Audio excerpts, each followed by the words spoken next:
Good morning, Lotus Buds. I'm so happy you're here. So today's conversation, it's a little bit different. I have a special guest who is my baby sister, Aubrey. You guys may know her from our previous videos together.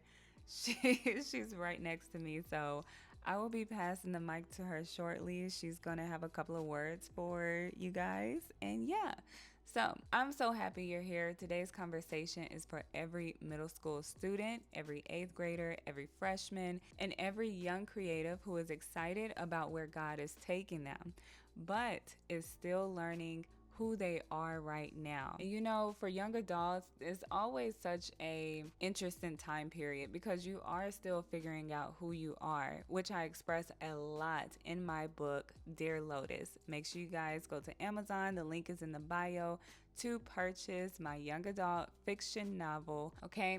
So maybe you already have a dream. Maybe you want to become a writer, a filmmaker, a fashion designer, a musician, an actor, a doctor, or an athlete. Or maybe you're still trying to figure it out because, at that age, you don't know who you are quite yet. So you're just kind of going with the flow socially and internally. Sometimes we hear the word territory and we immediately think about a destination. We think about a bigger platform, a new school, a successful career, a major opportunity, maybe even social media. But today I want to remind you of something. Before God expands the territory around you, He often develops the territory within you. Before He changes your environment, He begins changing your thinking, your perception. Before He gives you more responsibility, He teaches you how to steward what you already have. So I'm going to let my baby sister read Romans chapter 12, verse 2, because that is going to be our foundational scripture. Take the wheel, Obs. Hello guys, my name is Aubrey. I'm going to be reading Romans chapter 12 verse 2. Do not conform the pattern of this world, but be transferred by the renewing of your mind. Notice where this transform begins. It begins in the mind, not with popularity, but with recognition, not with everyone suddenly understanding your gift. Transformation begins when God's teaching you to see yourself, your purpose, and your circumstances differently. That means your territory doesn't begin when you finally arrive somewhere important. Your territory begins within. Perfect. Okay, so point one, your identity must become stronger than comparison. Comparison is one of the quickest ways to lose sight of what God has placed inside of you. And it's so easy for us to compare because we're always looking at social media. The world is tailored around social media and what the next person is doing. I mean, as soon as you wake up in the morning, you're in all these group chats, you're in Snapchat, TikTok, Instagram, and your mind is completely consumed with the next person's image and not your own or your inner thinking. So don't feel bad that you may have a little bit of a comparison issue because that's literally how our world is being tailored. But I'm here to tell you the good news. You can be proud of your own unique voice, of your own unique creative approach to things. You can feel confident about your own unique ideas. And that is because the Bible tells us that we are all members of one body, but we do not have all the same function. That means God never intended for all of us to look alike.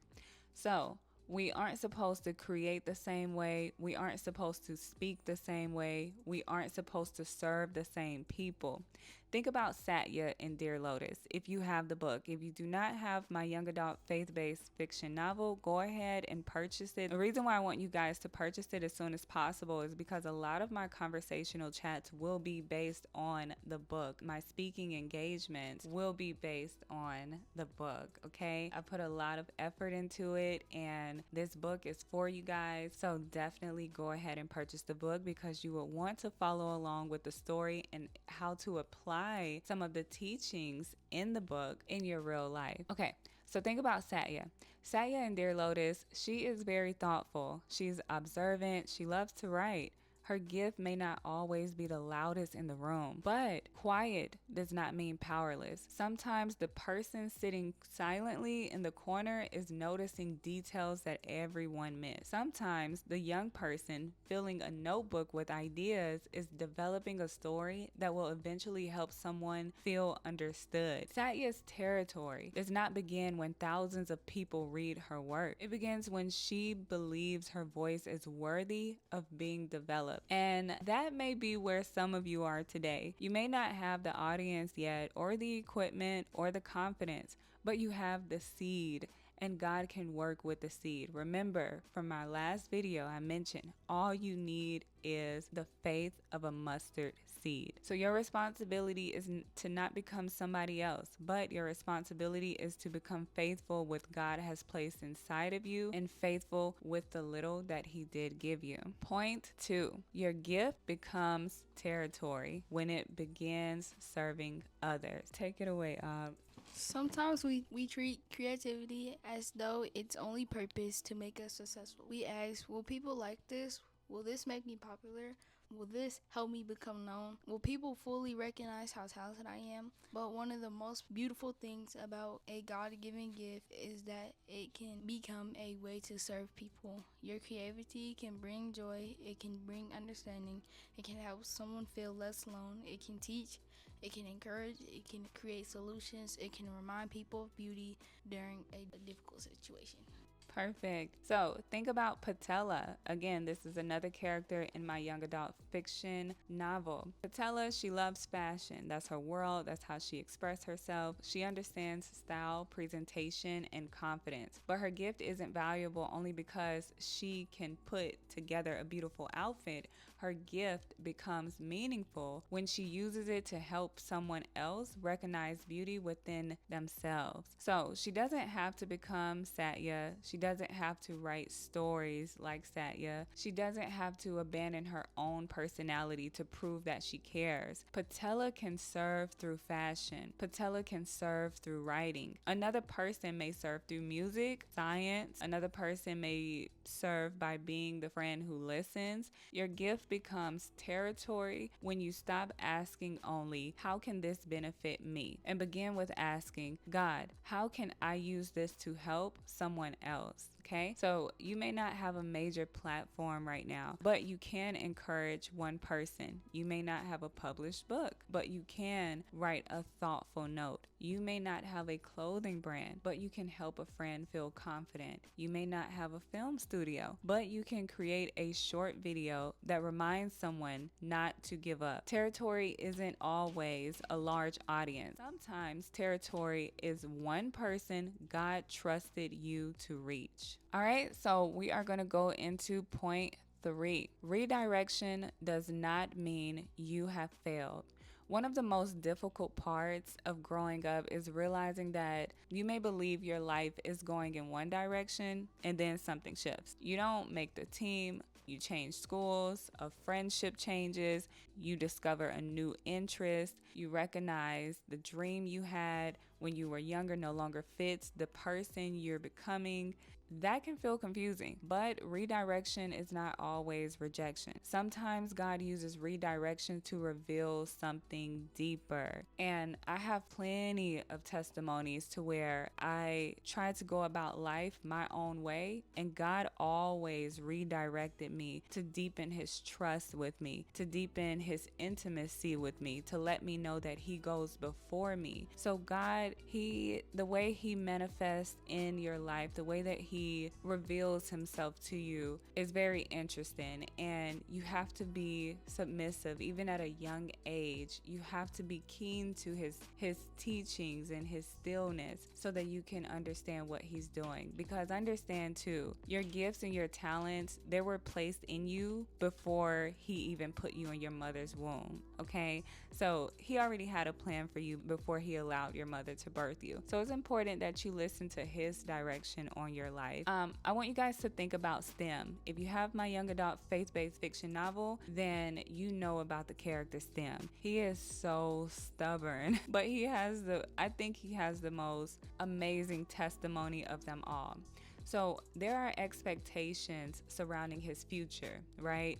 There's an identity people may already associate him with, being that his father is like this athletic superstar. But there's also something bigger beginning to grow inside of him. His journey reminds us that people may recognize one gift in you while God is developing another. So you can be talented at something and still be called toward something different. So for me, for an example, I'm very talented in film and beauty, but God chooses to speak to me through my writing. He chooses to speak to me through testimonies by taking me through very interesting situations, and that becomes a testimony for somebody else's life. So yeah, that's how God works. And yeah, so like I said, you can be talented at something and still be called towards something different. You are allowed to grow. You are allowed to learn. You are allowed to admit that you don't have everything figured out. According to Proverbs chapter 3, verses 5 through 6, it tells us to trust in the Lord instead of leaning entirely on our own understanding. The scripture matters because sometimes our understanding is limited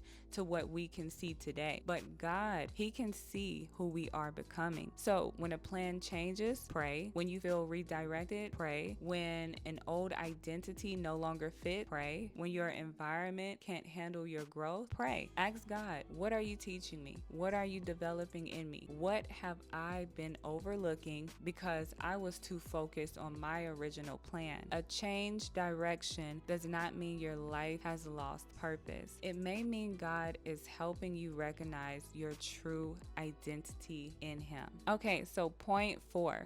Today's assignment is part of tomorrow's preparation. Sometimes we become so focused on the future that we disrespect the present. We say, I'll work hard when I get the opportunity. I'll become disciplined when I start my career. I'm still young. I'll take my gifts seriously when people begin noticing me. I'll become responsible when I have something more important to manage. But how we handle small assignments often reveal how we will handle larger ones.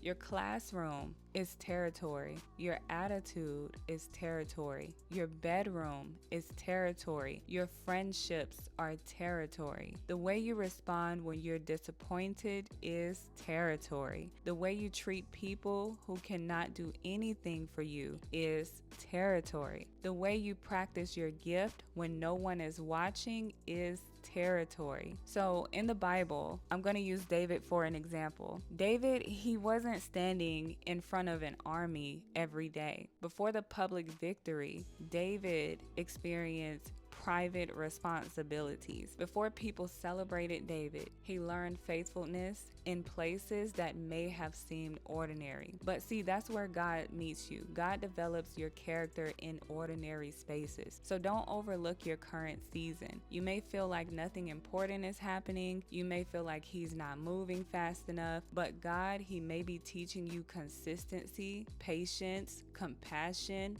love, self-control, and discipline. And these qualities, they protect your gift when great opportunities arrive. Bonus thought. You do not need to know. You need to do better than that, honey. I need you to pick this up. Go ahead. You do not need to know the entire plan to honor today's step. Can I tell you something that has brought me peace? You do not have to understand your entire future today. You do not need to know exactly where you'll live, who you'll work with, what your biggest project will be, or how every part of your story will connect. Sometimes God gives us enough light for one step, and we become frustrated because we want to see the entire staircase. But faith is not having every answer. Faith is trusting God enough to obey the instruction you have now. Your next step is finishing the story you started. Maybe it's practicing your instrument. Maybe it's apologizing to someone. Maybe it's asking for help. Maybe it's returning to prayer. Maybe it's becoming consistent with your schoolwork.